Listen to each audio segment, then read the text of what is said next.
그리고 최근에 제가 받았던 메시지인데요.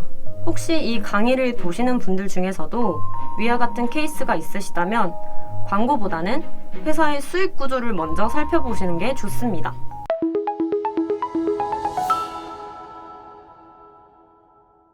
안녕하세요.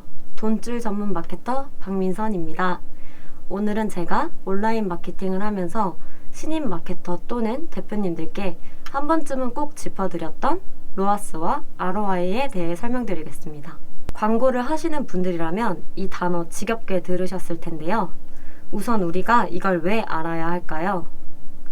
비즈니스를 한다면 지출 대비 얼마의 소득이 있는지 당연히 계산을 해야겠죠?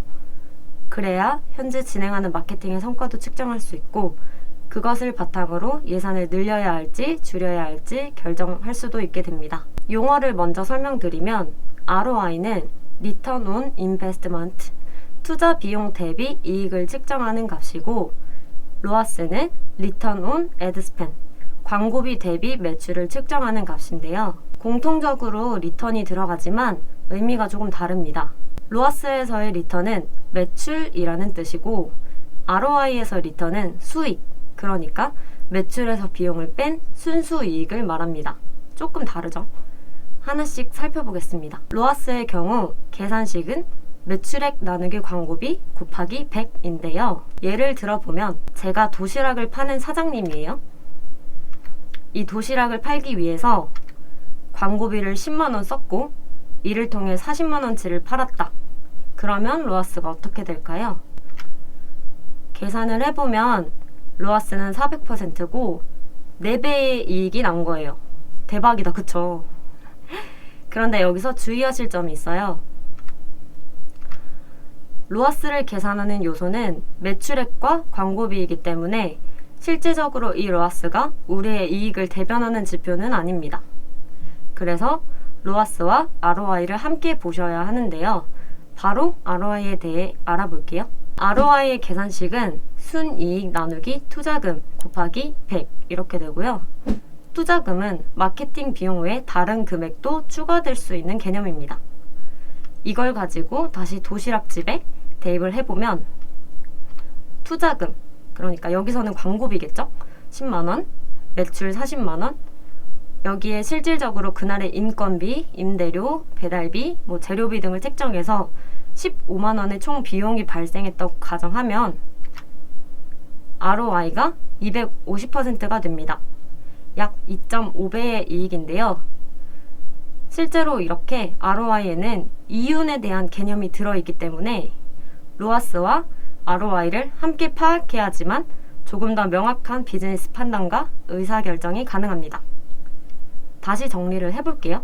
ROI는 투자 비용과 이익에 대해 분석하는 지표이기 때문에 적합한 광고 예산을 산출하고 비즈니스의 효율을 체크하는 지표로 삼을 수 있고 로아스는 광고를 집행하면서 발생한 매출 분석을 통해 비즈니스에 적합한 매체와 예산 분배에 활용할 수 있습니다.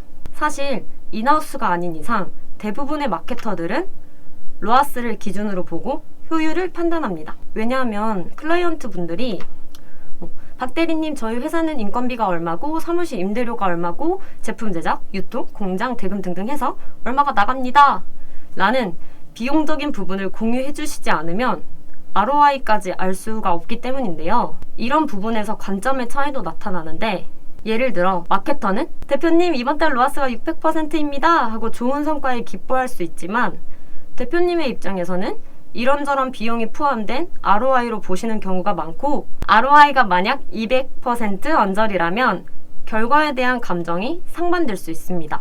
하지만 마케터는 광고 담당자이기 때문에 광고 성과인 로아스를 퍼포먼스의 기준으로 삼고 클라이언트 입장에서는 실제 투자 대비 이익인 ROI가 중요하기 때문에 마케터와 클라이언트 간 충분한 소통을 통해 적정 로아스를 파악하고 설정하는 것이 필요합니다. 그리고 최근에 제가 받았던 메시지인데요.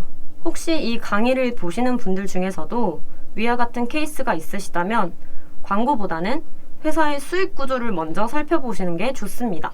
ROI에는 비용이 포함되어 있기 때문에 로아스에 비해 ROI가 너무 낮다면 발생하는 비용이 크다는 뜻이고 이 경우에는 매출이 커도 비용이 많아 실제 이익은 낮은 상황이기 때문에 비용을 낮출 방법을 반드시 찾아보셔야 합니다. 이제 로아스와 ROI의 차이점과 두 가지 모두 중요한 지표인 걸 아셨으리라 생각되는데요. 그럼 마케팅 방향은 어떻게 설정하면 될까요? 마케팅 방향 설정의 핵심이 될 수 있는 KPI에 대해서 말씀드리겠습니다. KPI란 Key Performance Indicator의 약자로 핵심 성과 지표입니다. 여러분, 실용적 관점에서 볼 때 성과라는 것은 어떻게 해석하는 것이 맞는 걸까요? 경쟁사보다 시장 점유율이 높거나 이익이 더 많으면 성과가 있는 것인지, 경쟁사보다 브랜드 인지도가 더 높으면 성과가 있는 것인지, 회사가 정한 매출 목표나 이익을 달성했을 때 성과가 있는 것인지. 여기서 핵심은 성과는 남이 해낸 것을 단순하게 비교하거나 따라해서 이것을 이루어야 한다는 것이 아니라 우리 회사가 정한 목표가 기준이 되어야 합니다. 타사의 목표를 참고할 수는 있지만 어디까지나 참고입니다. 예를 들어 A사가 높은 수치의 이익 실현을 목표로 하고 B사는 브랜드 인지도 상승을 목표로 하고 있더라도 자사는 높은 매출액을 목표로 정할 수 있는 것입니다. 여기서 각자의 전략과 상황에 맞추어 정한 목표를 달성하면 성과가 있는 건데, 간혹 내가 정한 목표의 달성이 아니라 남보다 더 잘해야 또는 과거보다 더 잘해야 성과가 있다고 생각하는 경우도 있습니다. 이렇게 되면 이커머스 업종 로아스 500%가 기본이라던데 저희도 거기에 맞춰주세요. 아니면 매출은 어느 정도 이상으로 높여주세요. 아니면 전환율을 높여주세요. 아니면 현재의 상황을 분석하지 않은 채 작년과 예산은 동일하나 작년보다 더 큰 성장을 하게 해주세요 등 성과 지표를 설정하게 되는데요. 이는 극단적인 예로 이제 갓 초등학생이 된 우리 아이에게 옆집 아이는 중등 선행학습을 한다는 이유로 너도 당장 시작해 하는 것과 다를 바가 없습니다. 모든 마케팅의 기본은 우리 업체의 현재 컨디션에 대해 파악하고 마케팅 퍼널에 대해 생각해 본 후 KPI를 설정하는 것부터 시작된다는 것을 간과하지 않으셨으면 좋겠습니다. 오늘은 비즈니스를 지속하고 성장함에 있어 정말 중요하고 필수적인 개념 3가지에 대해서 알려드렸는데요. 다시 한번 우리가 현재 놓치고 있는 부분은 없는지, 광고비는 적정한지, 불필요한 비용은 없는지 등의 전체적인 밸런스에 대해 꼭 체크해 보셨으면 좋겠습니다. 돈줄 전문 마케터 박민성과 함께하고 싶으시다면 AMPM 글로벌 사이트나 제 내선 번호 혹은 카카오톡으로 문의주세요. 시청해주셔서 감사합니다.